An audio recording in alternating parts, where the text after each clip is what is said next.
안녕하세요. 반갑습니다. 9월 8일 금요일 말씀드리겠습니다.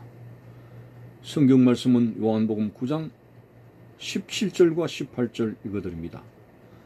이에 맹인되었던 자에게 다시 묻되 그 사람이 네 눈을 뜨게 하였으니 너는 그를 어떠한 사람이라 하느냐? 대답하되 선지자니이다 하니 유대인들이 그가 맹인으로 있다가 보게 된 것을 믿지 아니하고 그 부모를 불러 묻되. 아멘.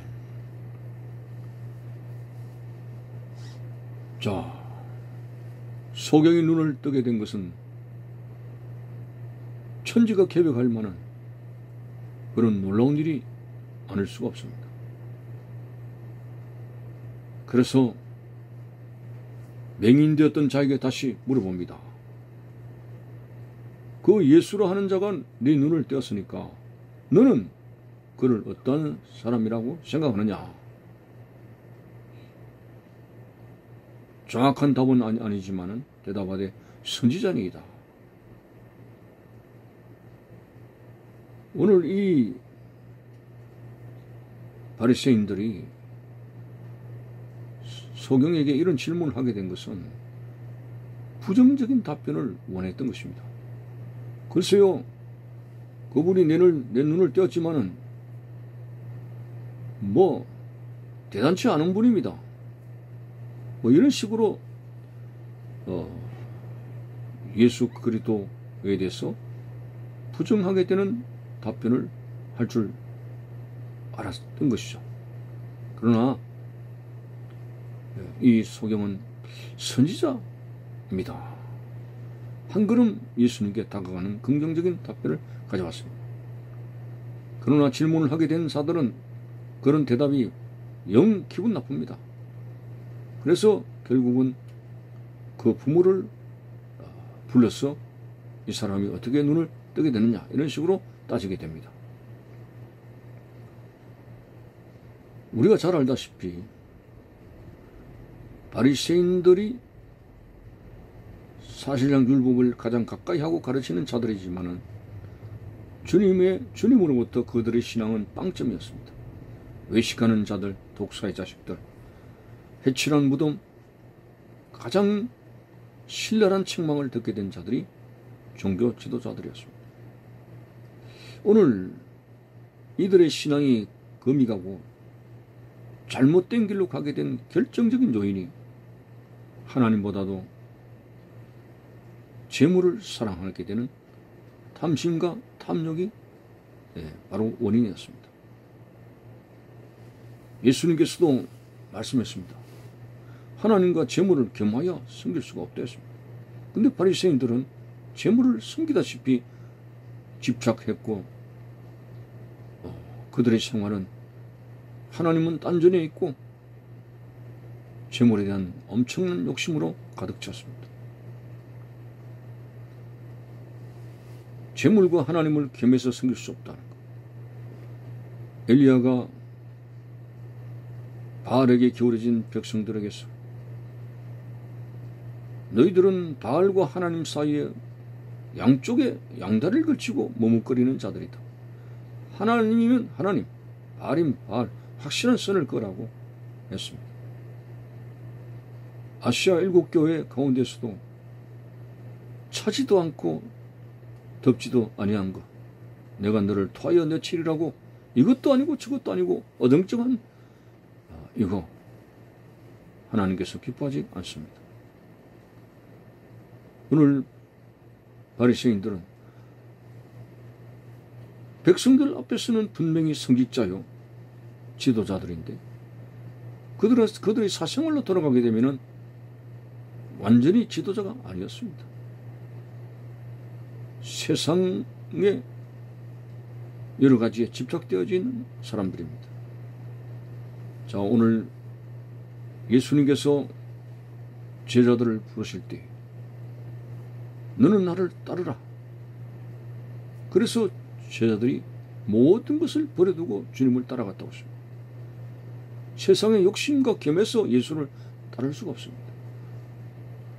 자기를 부인하고 자기 십자가를 져야 된다는 누구든지 나를 따라오려거든 자기를 부인하고 자기 십자가를 져야 된다는 것은 어떤 면에서는 세상과 욕심을 버려야 된다는 말씀이죠. 이 세상의 욕심에 대해서 예수님께서는 그것을 부정적인 면에서 말씀하셨습니다. 내 보물을 땅에 쌓아두지 말고 하늘에 쌓아두라 하는 말씀도 하셨습니다.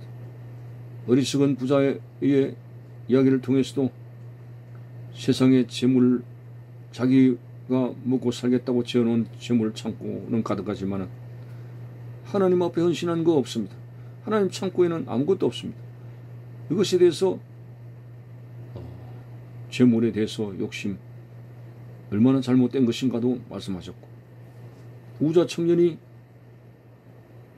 젊을 때 버려놓은 재물을 영원토록 누리고 싶어하는 가득 찬 욕심을 예수님께서는 그 입맛에 맞춰주지 않았죠. 네가 가지고 있는 모든 재물을 가난한 자들에게 나누어주라. 그렇다고 해서 예수님께서 이 땅에 살아가는 성도들이 철저하게 가난하게 살아라고 하는 그런 말씀을 하지 않았습니다. 아브라함도 이삭도 그 족장들 다 부유하게 살았습니다.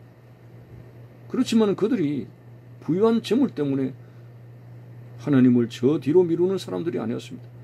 그들의 삶에는 하나님이 제일이고 하나님이 우선이고 그렇게 살았더니 하나님께서 재물도 주신 것입니다. 결코 그들은 재물을 섬기고 재물에 집착하는 사람들이 아니었습니다. 오늘 우리의 신앙생활도 바리새인들처럼 하나님의 율법을 가르치고 율법을 심령에 새기고 살아가면서도 전혀 율법대로 살지 아니하고 세상에 여러 가지 출세와 성공과 재물의 소유에만 빠지게 된다면 우리 신앙생활도 비틀거리게 될 것입니다. 결코 재물과 하나님을 겸하여 섬길 수 없기 때문에 한쪽은 버려야 됩니다. 다시 말해서 하나님을 우리의 삶에 우선적으로 가장 나의 사랑하시는 분으로 두게 될 때 하나님께서 주시는 재물에 대해서 참 가볍게 행복하게 사용될 수 있는 부분이 있습니다. 주의 뜻대로 사용할 수 있는 여지가 되기 때문에 그렇습니다. 세상을 살아가는 것은 신앙생활의 길과 맞지 않습니다. 주님께서 우리를 부르신 부르심에 합당한 생활이 되지 않습니다. 어쨌든 세상에 집착되어져 있는 이런 부분들이 강한 욕심이 아닐 수가 없습니다. 선악과를 먹게 될 때 하나님처럼 되고자 하는 욕심이 곁들여졌을 때 사단에게 속은 것이 아니겠습니까? 세상의 재물과 출세와 성공이 우리를 우리되게 하는 거 아닙니다. 그것은 사단이 교만하게 우리를 충동질하고 속이는 것에 불과한 것입니다. 오직 우리는 하나님을 사랑하는 것입니다. 네가 날 사랑하느냐? 베드로에게 질문하신 것처럼 그 질문이 우리에게 임한다면 우리는 어떻게 대답하겠습니까? 네가 이 세상의 어떤 것보다도 주님을 더 사랑하겠느냐? 그것이 우리가 가야 될 신앙의 길이고 행복이고 그리고 하나님 나라에 갈 수 있는 아름다운 신앙의 마음이 되는 것입니다. 세상과 이 여기에 있는 것들은 안개처럼 사라져 간다고 말씀하지 않습니까? 모세가 시편 90편에서도 참으로 티끌 같은 우리들, 하루살이에 불과한 우리들이 세상을 사랑한다면 얼마나 사랑하겠습니까? 그러므로 오늘 세상을 부정하는 것이 아니라 욕심을 부정하는 것입니다. 탐욕 그 자체를 부정하는 것입니다. 세상을 향해서 더 우리는 적극적으로 살아갈 이유는 하나님의 뜻을 따라서 이 세상에서 발을 디디고 수많은 사람들을 주께로 돌아오게 하기 위한 사명이 있기 때문에 그렇습니다. 어쨌든 지금은 죄로 극성을 부리는 말세라고 하는 것입니다. 사람들이 너무 사나워지고 있죠. 묻지마 살인을 비롯해서 사람들이 점점 사나워지고 있고 그리고 돈에 대한 물질에 대한 여러 가지 욕심들 이것들이 사회에 장황하게 사람들에게 죄를 만들어내고 있다는 사실을 생각하면서 그리스도인들은 확실하게 절제된 삶, 하나님을 내 삶에 가장 우선적으로 두고 세상에 누리는 것은 하나님의 뜻을 위해서, 하나님의 영광을 위해서 하나의 수단으로 사용할 뿐 그것에 마음을 빼앗겨서는 안 된다는 사실 앞에서 그리스도인의 진정한 본분이 무엇인가, 삶의 길이 어떤 것인가 하는 것을 오늘 본문을 통해서 우리는 깊이 생각해야 될 것입니다. 감사합니다.